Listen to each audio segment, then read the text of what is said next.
of course, am not a scientist myself, so I have to rely on what the people who are expert in a particular subject say.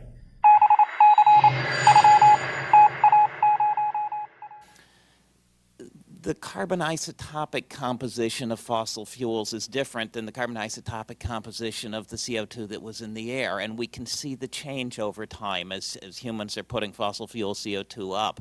One can see the very, very tiny change in oxygen composition that goes with burning the fossil fuels. Mr. Chandler from Kentucky is recognized for 5 minutes.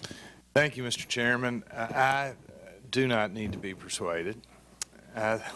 I think I can see facts rather clearly when they're presented. I've had the opportunity, along with the gentleman from South Carolina, to go on that congressional Antarctic sojourn last year, and it was a truly eye-opening experience. We saw a lot, and I think got a pretty clear picture of what the science, at least the science that people were working on down there, showed. One thing that is abundantly clear is what the graphs show in the last handful of years, and that is shocking, truly shocking in my mind, to see the amount of change in terms of warmth in the atmosphere in a really surprisingly short period of time.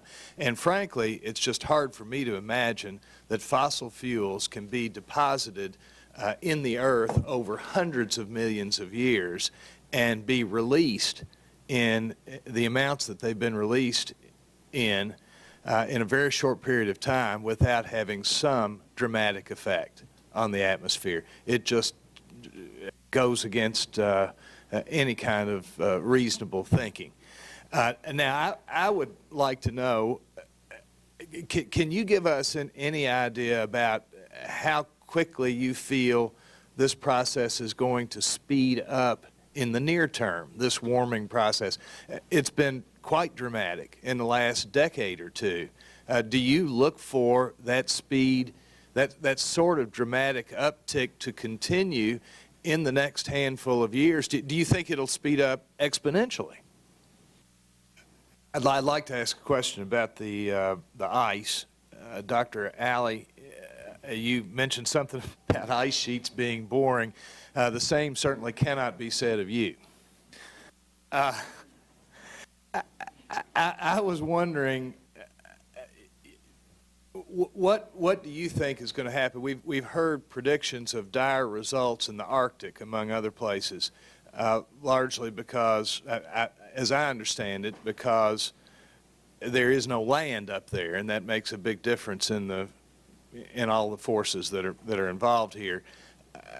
Can you give some kind of a prediction about what you feel is going to happen to the Arctic, and how quickly you feel that result will occur if we do nothing? There are a number of assessed model results in the report looking at the sea ice of the Arctic Ocean itself, which is the frozen ocean water.